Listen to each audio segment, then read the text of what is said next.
y'all, this is Cindy. I'm the Tireless Tangler, and you've arrived at day 66 of the 100 Days of Zentangle Project 2020. Thank you all so much for being with me today, and thank you all so much for being so kind in comments to my little guy, Caden, who was with us yesterday. I appreciate that so much. He may get on and answer some of your comments. I don't know, but we'll see. Today's tangle is a very cool one. It is called Shooting Star. It is by a young lady named Maia Tonkin. She lives in New Zealand, and she was taking classes from CZT Rhiannon McKinstry down there, and came up with this tangle, and Rhiannon asked her if she would mind if she diagrammed it and sent it to Linda Farmer at Zentangle Patterns, and she happily did. Okay. Our tangle today is going to be Shooting Star. It is by a young lady in New Zealand named Maia Tonkin. She was taking classes, or is taking classes, from CZT Rhiannon McKinstry. And Rhiannon loved this tangle and asked her for permission to send it in to Linda Farmer at tanglepatterns.com. And she accepted it, and this was cool, and I'm sure she was thrilled to have this published. So all right, so I changed my mind and decided to use a different tile. This is a gray tile, and I am going to use a string.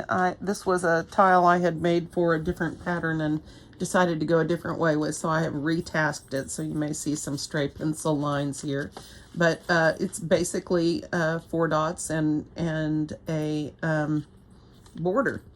All right, and so I think for the string today, I'm going to do sort of a rounded diamond by connecting each side to the midpoint of the side next to it. I'm basically starting midpoint, and I'm sort of rounding the edges on this. It's not a big deal either way. You can do either way. This pattern is a grid pattern, and it's basically based on a dot grid, but it doesn't have to be done that way. And so I find myself wanting to play with it more than I probably should in this video. But let me step it out for you and show you how it's done, and then we'll see where we're going to go from there, okay? So this is simple to do, and if you're going to do it in a grid type of a situation, then it might be cool to go ahead and fill in the dots all together at once. If you want, you can do that. In the step out, it's just done 1 dot at a time.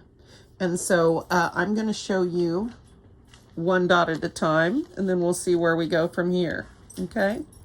So you want to start away from the side. What you're going to do is basically make some squarish dots, sort of guesstimating with your space. You know, you want them to be approximately square, but it's not a big deal if they're a little rectangular or whatever. Okay? So you're going to then connect the dot to your string line, or the edge of your tile, or whatever you're using, with a little curved line. It's barely a C. It's just barely a C. Quite get that down far enough. Okay? And then from here, you're going to put more of these slightly curved C shapes that radiate out all the way up until we have an approximate square shape. Okay, so like this. Very simple. Start at the dot each time. Simba says hi to Karma. Start at the dot and make the same stroke, shifting your tile when you need to so that you've got a nice, comfortable hand position. And you're going to continue all the way up.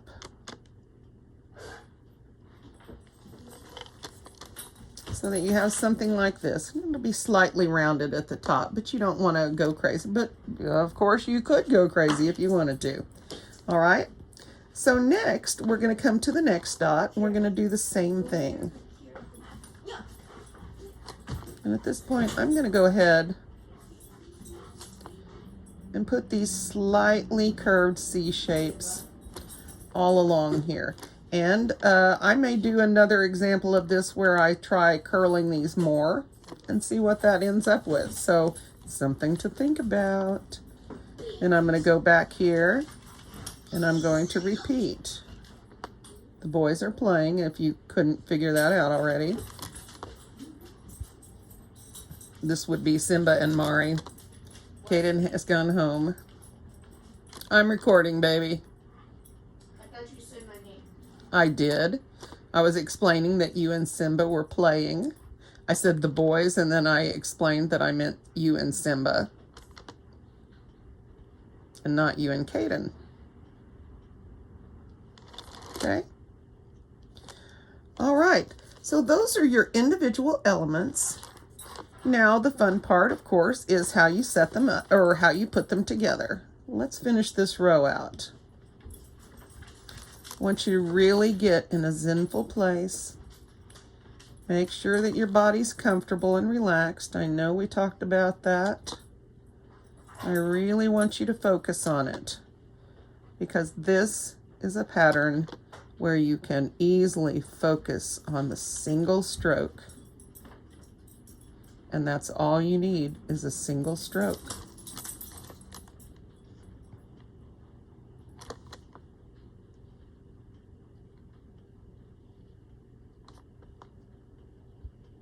Just one stroke after another.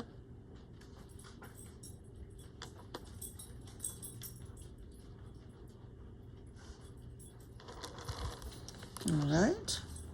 And then we're going to put our last dot over here on the line. Curve slightly. Well, that was a little more than slightly. But again, you're going to have the occasional line that goes off in the wrong direction. You're going to have little things that happen when you draw a pattern with this many lines. Now, I like this because the lines are short. And when that's the case, I don't have nearly the struggle with them that I do if they're longer straight lines. I think I'm going to put one more here like this, so that looks a little bit more finished. All right, now let's put in our next row. Now you're going to want to put these parallel to the dots before. Although, if you put them, the placement differently, that would be a different look as well that we could try. See? We just need to talk these things out, don't we? At this point, let's put one over here too, depending on how we do it. At this point, you can decide whether you want these to be, to go all the same direction, or if you want to alternate and have this row go the other direction. Okay? So I really don't have a preference. So this one, I think we'll go ahead and try it the other way. Now, I'm not going to lie to you. I do get somewhat confused by this.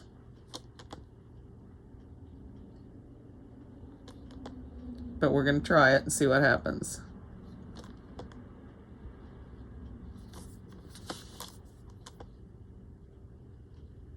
All I'm doing is setting up my initial curve to point the other direction. That was curvy. Okay.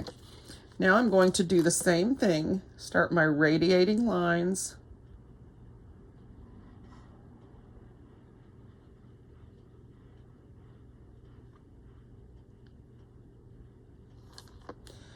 Hand position on this matters. So make sure that wherever your hand position is, that it is comfortable and that you can make this stroke without any problems. Should I or should I not? Sometimes it works out, sometimes it does not. All right, let's put this one in. Now, when I do these, what I found as I drew these was that it helps me to put in a curved line at the corner to the dot first, and then go between them and work out. And you can do that or not, it is up to you. I was just getting a more consistent result by doing it this way. Once again, you do what is best for you and your hand and your body. What makes you feel comfortable and zenful. Simba is on the hardwood floor on his back, rolling around, making groaning noises, sticking his paws up in the air and being silly. So that's what you hear in the background right now. Simba being Simba. He's awfully cute when he's like this. Yes, I know, Sim. I think so too.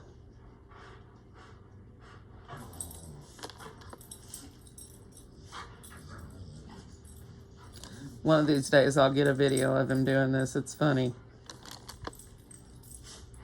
It's like he's having his own conversation with himself. And they're playing and getting frisky together.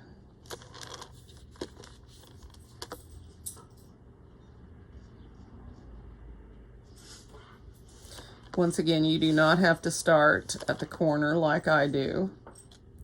You can start as it is in the step out with the first stroke.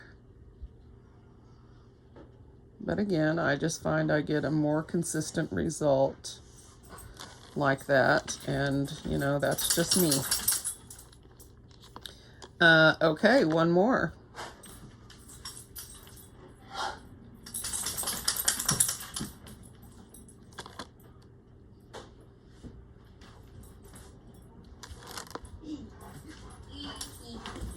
Oh crap! You got me! You got me down! Help! No, you pinned me down! He hasn't pinned him down. Mari's playing. Pin me down! He's not hurt. Don't worry about him. He's fine. Actually, help me. I've been pinned down.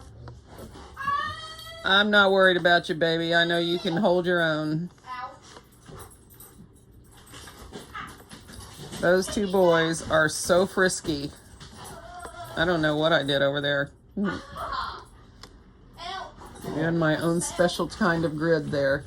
All right. You smell. So I'm going to do this one back the initial way that we did on the first row. Remember that if you'd like to fill this box up with dots initially, you can certainly do that, or even draw in your initial shapes, or you could even S-shape this baby. Really, there's lots of different ways you could set this up and still be successful with it. I kind of like that that the border is going to be wavy on this. If I had thought it through with this one, I would have done it a little bit differently, but I think it's still going to work okay. But I think that's, or I could put, let's do that. That was a little more curvy than I meant. Ooh, she did it without making a big mess, too. It's incredible. Incroyable. Sorry. That's about the extent of my French. I have a few words in French, not very many, and my pronunciation is probably horrible. All right, so keep in mind, one of the things that got me turned around when I was drawing this before was when I changed direction on this, I started going the wrong way out of the dot. And so remember, you want to curve with the line as you make your initial strokes. And so same with your corner stroke, you want to curve with the line, okay?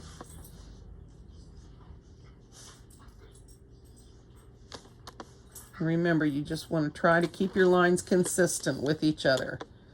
So if they're widely spaced, make all of them widely spaced. If they're narrow, try to make them all narrow.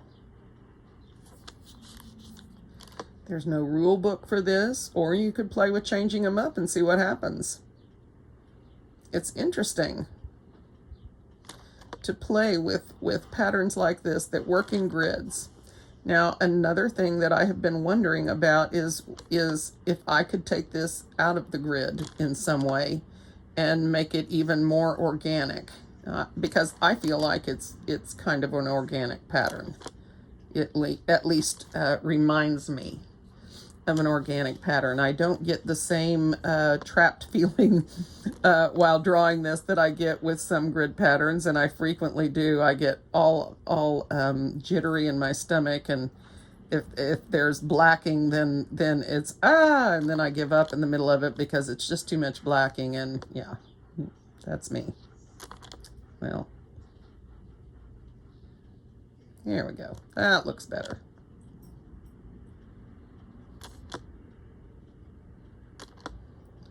I'm betting and hoping that that dot isn't going to make any difference here once I get everything going. So I'm just not going to worry about it. And that's what I want you to do. If you make a stroke that is not the stroke that you intended, then I want you to just go with it. If you can't do it, if you don't know what to do about it, just leave it. In fact, in most situations, just leave it. If you can work it back into the pattern, do that. If not, just leave it. Wait and see what happens around it, because something may occur to you as you draw.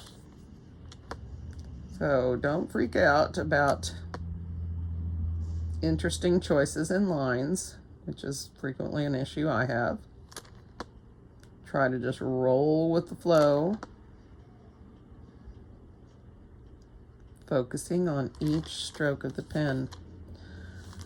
You know, I'm not doing the neatest job, but this is very zenful. It's very relaxing. I don't mind drawing it. It's got curves in it, which is a big selling point for me. So we're going to put another row, and we're going to change the direction again. Again, you can do these dots initially. You can do them as I am doing, row by row, whatever makes you happy. So this went this way, so we need this one to bow out or bow in, depending on your perspective. It's all about perspective in the world today, as it so frequently is.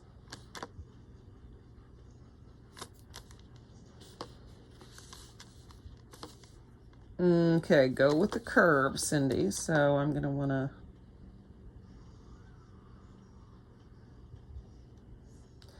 I really can't, either pushing up or pulling down, I really can't seem to get into a flow with my strokes. Some of them seem to work better pushing out. And they're the same stroke. I mean, it doesn't make any sense. Just don't be hard on yourself. If you're making a choice to make your strokes in different ways, like I am, stop and ask yourself, which is why I'm having this conversation with myself and you, why it is that you're doing them differently. I mean, is there a reason that you're doing them differently? Are you not shifting your tile and so the position of your hand isn't comfortable? Or is there another reason? Does it feel more comfortable one way one time and then more comfortable another way this time? I mean, sometimes I switch it up because I don't feel like I'm getting the right result. So, and if it's consistent enough, then I try it another way. But sometimes I'm just... This is an interesting subject. I really wish we could study this somehow, like do research.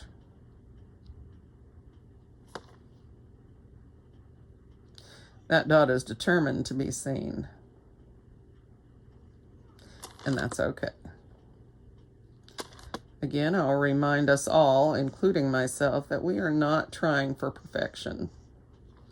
We're not trying for perfect lines. No, we're not, Simba. What we're trying to do is have a relaxing time and having something fun and interesting and pretty at the end. That is our entire goal. It's not complex. There's no subtext. You don't have to figure stuff out. It's very honest and straightforward. There's nothing going on here but drawing, and that's a nice thing. So I'm just going to dispense with my dots up here and make my curved line again in the opposite direction.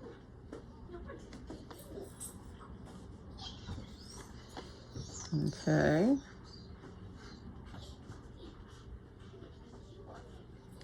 And I love how organic the borders of this are. Sorry. I think that's awesome.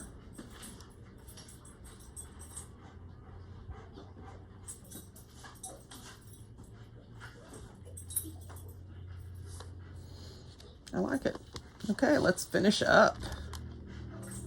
Okay, this way. Go with the curve.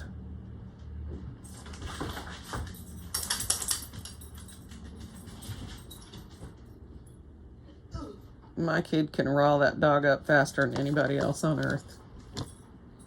They have the absolute best time together. Da, da, da, da, da, da.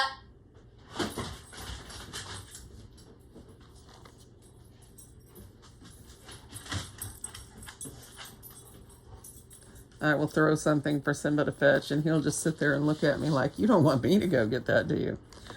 But Mari can just pretend to throw it, and he will be bouncing off. He would just be bouncing off the walls waiting. That dog definitely belongs to the kid. There's no doubt in my mind.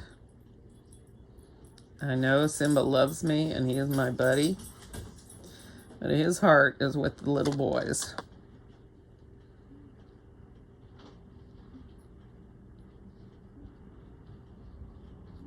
Although I helped raise Simba when he was a baby, he didn't belong to me initially. He belonged to my heart's son, Sean.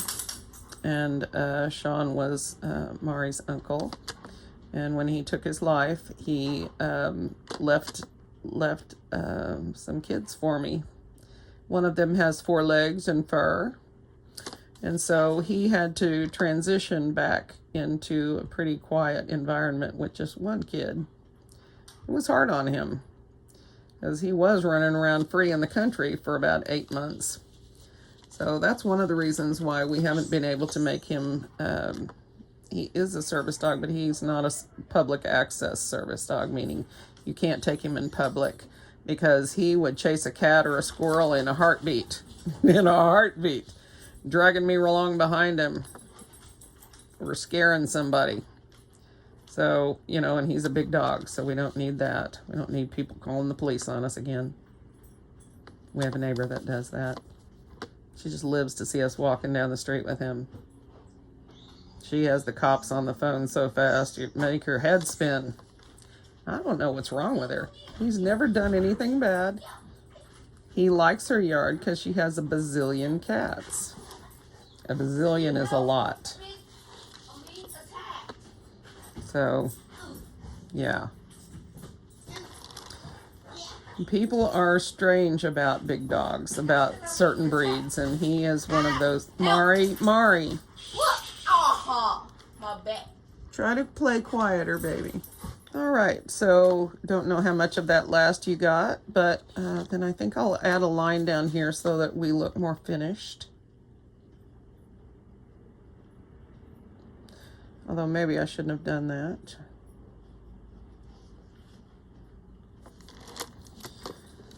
So,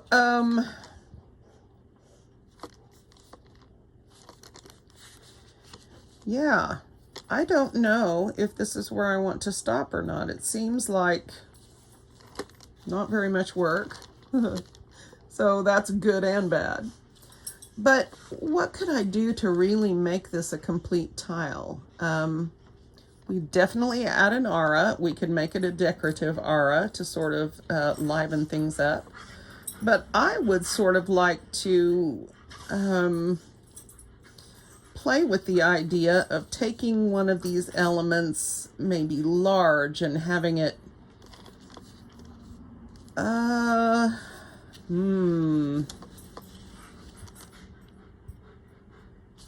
I'm not sure actually what I want to do. So while I'm mulling it over, I'm going to be mulling. Let's shade this. I'm going to use my Verithin, my black Prismacolor Verithin, 747 if that matters to you. And I'm going to shade along where the lines come together, where they come perpendicular to each other. Then I'm also going to shade up here where they converge, just a little bit, just to darken this area. And then the last place I think I want to shade is up here on the tops where there are additional rows, because I want these lines to drop behind this element here. Okay, so those three places at the tip where the lines converge, right there, okay, along where the lines are coming in against each other, perpendicular. They're not truly perpendicular, but that's as close as I can get to it, what it is, because I don't do math terms. Where are my math gurus? I know you're out there. If these lines aren't perpendicular, or what are they? I mean, do you have to have right angles for it to be perpendicular? Anyway, it's too much thinking for me, guys. Okay, and then don't forget your top elements. Drop those back.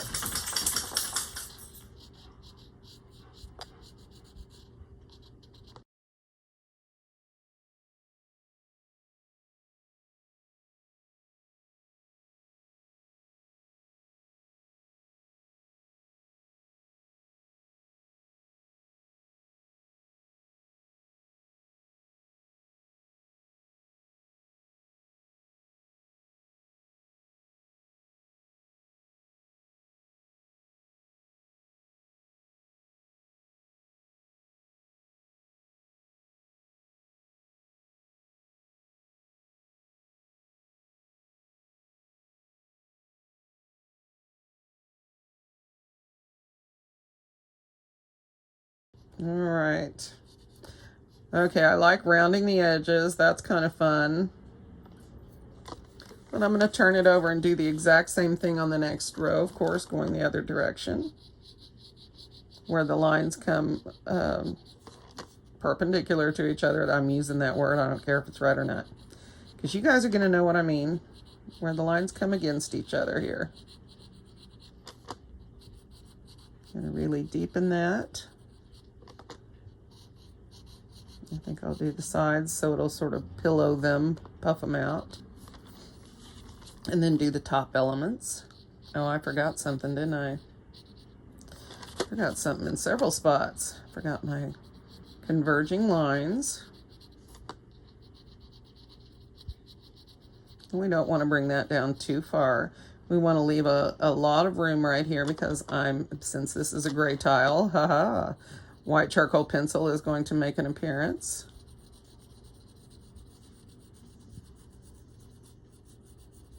And remember, the cool thing about this black Verithin is that I can erase it if I need to, and blend it, which is something I didn't know it could do until we were using it in this project.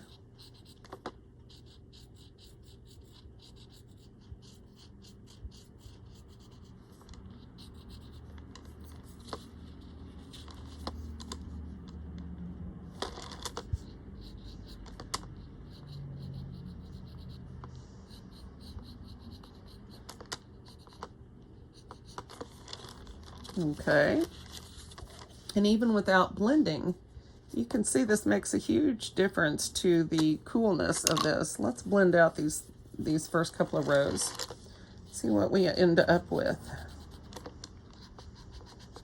This makes it go from cool to really dynamic, I think. This is my opinion. Those of you who watch me know what it's worth, so I'll let you take it and use it or not, up to you. Just Blend each of these spots where you added your pencil out with your tortillon. If you don't have a tortillon, you can smudge with your fingers. It's just not as effective. Your fingers don't have the ability to push it down into the tooth. What your fingers do when they use graphite is spread it around. And so you can have haphazard results with that. You can absolutely apply it or smudge it with your fingers. But again, it doesn't grab and push it into the tooth the way a tortillon will. And these are very cheap to buy. You can get a bag of quite a few for under $10. And if it were me, I do have paper stumps, and you can buy them in packs of mixed. But if it were me, I would buy the small tortillons like this one, and buy them in bulk.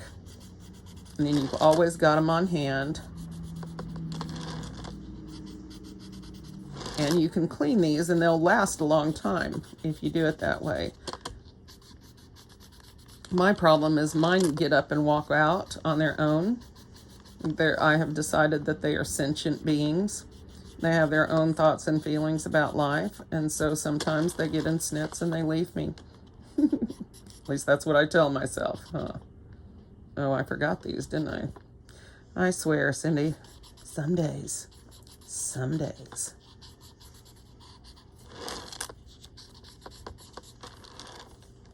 All right. You add some of that in here. When we do this, add where the lines converge. Sometimes it can sort of mask, like if you've got some lines that are a little bit too far apart, or they're like this situation right here, where that's a little too wide, but I really don't want to add another line in here. So if I shade this, it's not really as glaring, right, at all. That makes a big difference.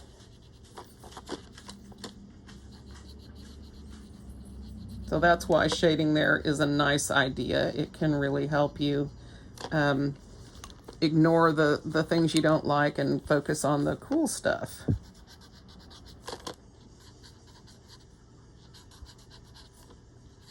Which I like. I like focusing on the cool stuff.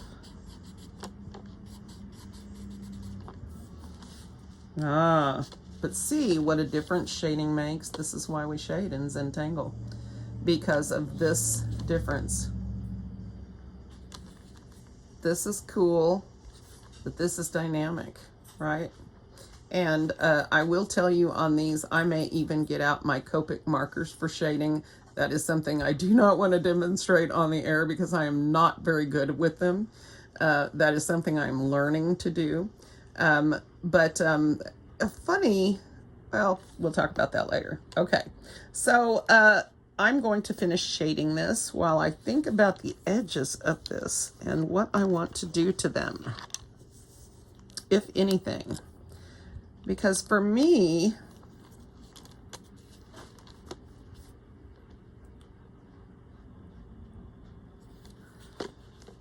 what if I put a dot out here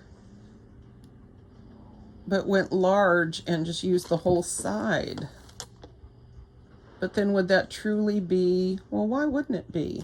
I'm asking myself if that would still truly be the tangle, but why wouldn't it be? I wonder if I should put an aura in first. I don't know. Okay, I'm gonna keep thinking about it. No, actually, I'm gonna do this right here. I know, I should have maybe done it the other way, but I don't care. And so this is the way, always follow the curve.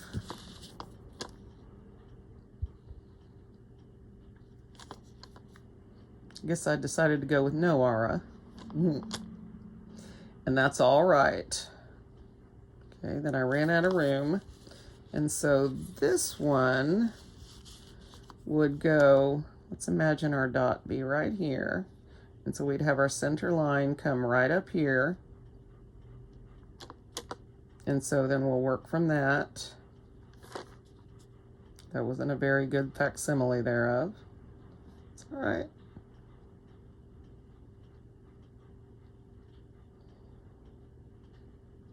Okay. That got a little bit crazy, but that's okay. So let's finish it out now. Okay. Okay, that's interesting. I'm going to rethink the rest of these. I don't know what I'm going to do. I'm going to finish shading while I think about this. So, I need to sharpen my pencil a little bit, I think.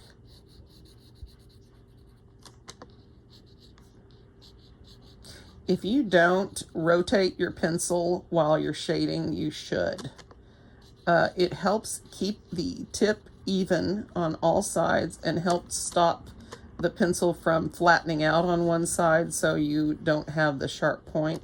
And you want the point because, again, that's what you use to push the pigment into the paper, the tooth of the paper surface. And so something to think about, if you shift your pencil in your hand every couple of seconds, then you can keep the sides even, and the tip that you're using will be more sharp and able to lay down the pigment more deeply into the surface.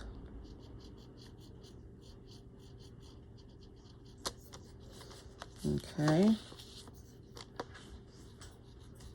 Now again, I am a heavy shader. You do not have to shade heavily, although you can't really tell how heavy a shader I am on this video because of the lighting situation is so grayed out. But I'm actually applying quite a bit of dark color here. I bought a very cool wireless pencil sharpener for colored pencils. And so I've just had it a couple of weeks now, and I'm giving it a shot. I've had a lot of pencil sharpeners over the last four or 5 years, and this one is so far pretty cool. It has a USB charger that folds up into the machine, into the pencil sharpener itself, and it charges a wireless battery, or it charges a wireless. Where am I getting this stuff? It charges a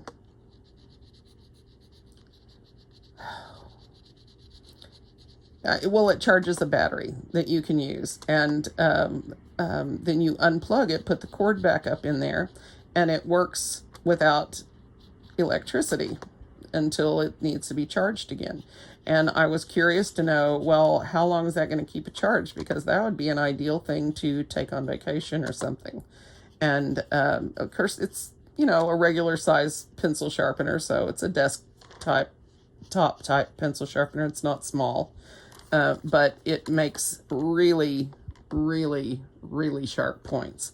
And that is something I like. I wondered if I wouldn't like that because I would worry about how much of my pencil I was losing. But really what you're losing is the coating around. And I haven't found that my pencils have broken. The leads haven't broken, at least not so far. So I'm giving it a try out, and if I decide it's worthwhile, then I'll let you guys know. I don't like to recommend stuff like this because what if it goes south? So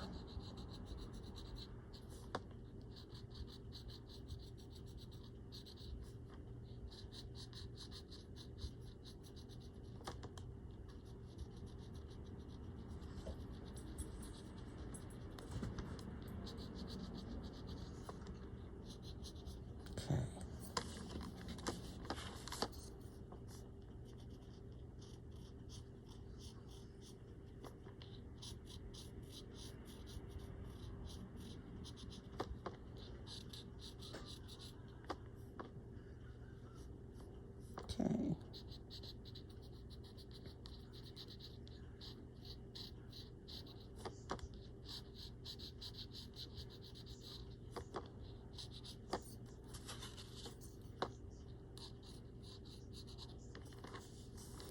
Boy, I can't do anything from one square to the next, can I? For some reason, I do not want to remember this, and it's my friend, so I really want to remember it. All right, now back to this. All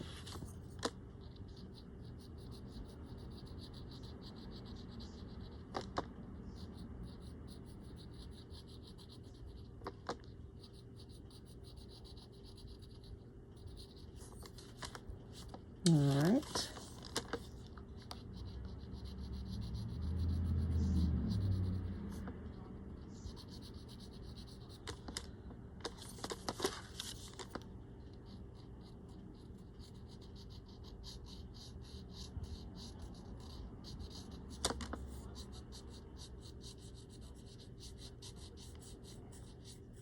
I'm still withholding judgment on this up here. I don't like the fact that I didn't do a good job guesstimating where to point this. I should have just put a dot over here and aimed at it.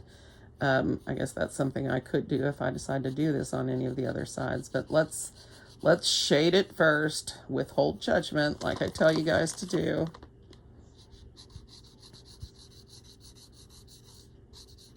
I'm going to go ahead and shade that just for the sake of the lines, not because it's finished. All right, so now let's blend this and see where we're at.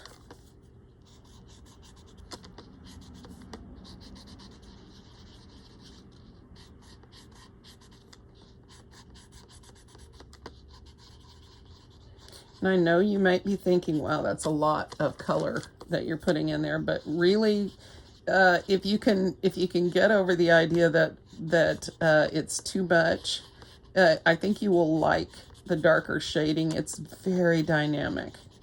And I know I recommend her to you guys all the time, but if you really want to learn shading from an expert, then you need to look up Annie Oken at AnnieOken.com and check out her Shading Fearlessly ebook and some of her video lessons on shading. If the thumbnail on there, if the picture that goes with it is something that is shaded dynamically, then she's going to go over the shading with you in there in the lesson. And she is the master of shading. She's just the master. And so I really highly recommend that. If you guys look for Zentangle type things on Pinterest, then you have no doubt seen her work. You know, it gets pinned over and over and over by people. So, you know, look for her. Do a search on Annie Oken, ENIOKEN, Annie Oken. And she is wonderful. And she is where the only reason I know anything about shading at all, and I don't teach shading because of this reason, because I learned it from her and she teaches it, and I have no business teaching her stuff, right? So if you really want to learn from the master, learn from Annie Oken. She's an awesome teacher. She is so encouraging and such a mentor to me. I mean, I would not be where I am today without her influence in my life, without her encouragement. And I dare you to find someone who does not share that opinion about her, who has been in touch with her through Art Club. All of us are just amazed and astounded, and a lot of very good artists learn from her. A lot of CZTs are in Art Club because we understand what a difference her teaching can make to our art. And so, and it does, it makes a huge difference. And you know, dynamic shading is a big deal. It's a big deal. It takes your art from okay to wow. Okay, so, and this is not a good example of that, so, you know, don't go, she said wow, but you should see. But that's not what I'm after today. Remember, I'm not after results today. I'm after a zenful time with you, exploring some creative patterns, enjoying the tangling time together. Yeah, I still forgot my converged lines. I think you can't tell until I look at it, and then you really can. So I don't want to forget this. Sort of even out some of those gaps. All right.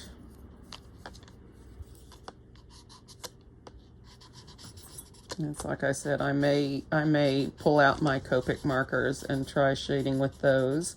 And don't ask me to demonstrate them. I am not good with Copics. I make a big mess. And they always are scary dark. Scary dark. But I love the results. Love the results. I just need to get some refills for the ones that I have and do some more practicing with them. That is something she teaches as well. She teaches shading with all kinds of media, all kinds. All right. You like color, she's got color. You like black and white, she's got black and white. She's got everything. You will love it. All right, enough about her. So the shading makes a big difference, right? I don't quite get this blended here. Try to do a good job. What you don't want are lines. You don't want pencil lines. You want everything to be blended nice and smoothly. Okay. So again, you really can't tell depth-wise where I'm at. Although when I do it this way, I can see all the spots I didn't get blended. So that's good. But take your time. I, again, am going to do multiple go rounds with my shading. I think I'm going to let my finished tile be a surprise. But before I do that, because I still don't know what I'm going to do around the edges, but before I do that, let's do some of this. So we've got a lot of shading here. Let's just smooth on a little bit of this white charcoal. Again, it's hard to tell in this light, but it does make a big difference. This is easy. Where do you put it? You put it everywhere you didn't shade. That's pretty much it. Everywhere you didn't shade. So right up here, sort of the apex of the curve. Some will be more apexy than others. You don't want to get it up in the corner. You don't want to get it down in the corners. You just want it right around here in the middle. It's going to accentuate the roundness and really bring a wow factor to this that it didn't have before. And once you get finished with this, no wonder that's not working right on one side. That's something in the mix. Once you get finished with this and you blend it out with your clean tortillon, make sure you use a clean one if you're going to work with the white charcoal. Otherwise, you will mix it with the graphite and it'll get gray and muddy. This is only cool if you keep it clean. Otherwise, it's just a big mess. All right. So now, oh, look at that. Let's put some more in, see where we end up.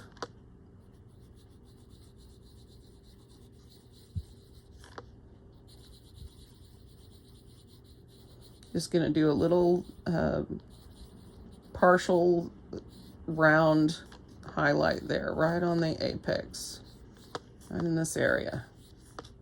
All right.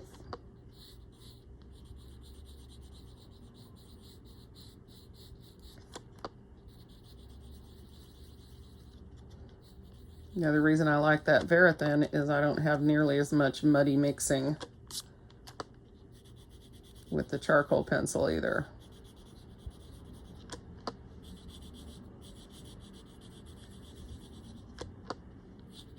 Like I said, I'm going to be buying another black Verithin here really soon. That thing has come in really handy.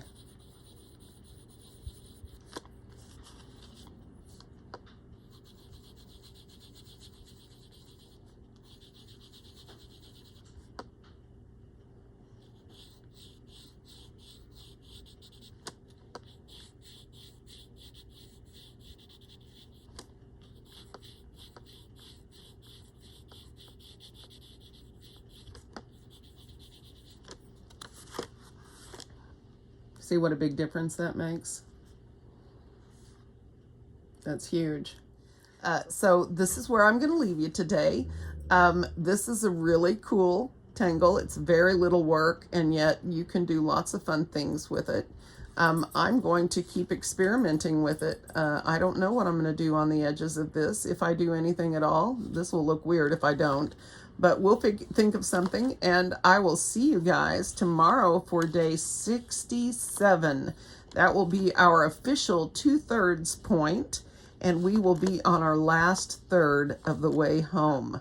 I hope that I will see you guys tomorrow, and thank you. Thank you so much for tangling with me. I'll see you then.